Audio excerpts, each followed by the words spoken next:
અમદાવાદના રામોલ વિસ્તારમાં ફટાકડાની ફેક્ટરીમાં થયેલા ભીષણ બ્લાસ્ટ બાદ એએમસીના એસ્ટેટ અને ફાયર વિભાગે શહેરભરમાં કાર્યવાહી કરીને સુરક્ષા નિયમોના ભંગ બદલ અંદાજે 60 જેટલી ફટાકડાની દુકાનો સીલ કરી દીધી હતી. હવે તહેવારોની સિઝન નજીક આવતા આ મામલે મોટો નિર્ણય લેવામાં આવ્યો છે.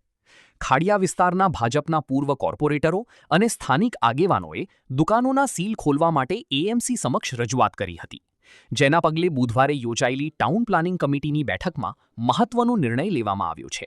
શું કહે છે ટીપી કમિટીના ચેરમેન ભાગ્યેશ પટેલે? આવો સાંભળીએ. ઘણા બધા નાના વેપારીઓ અમારી સામે રજૂઆત લઈને આવ્યા હતા. જે ફટાકડાની ઘટના બની એકદમ દુઃખદ ઘટના હતી.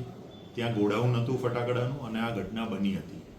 પણ જ્યાં આગળ જે રજૂઆત અમારા સમક્ષ આવી છે નાના વેપારીઓની, એ વેપારીઓ એવા છે કે જે સિઝનેબલ બિઝનેસ કરે છે, સિઝનેબલ ધંધો કરે છે, કે જેનું ફટાકડાની સાથે સાથે જે સિઝન આવતી હોય, રાખડી હોય, પતંગ હોય કે બીજી જે પણ તહેવારો આવતા એ પ્રમાણેનો એમનો ધંધો હોય છે.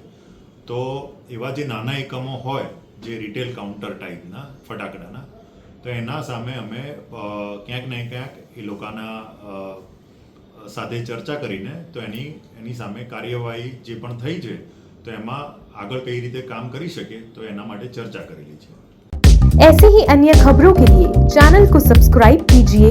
खबरों का नोटिफिकेशन पाने के लिए बेल आइकॉन को जरूर दबाएं.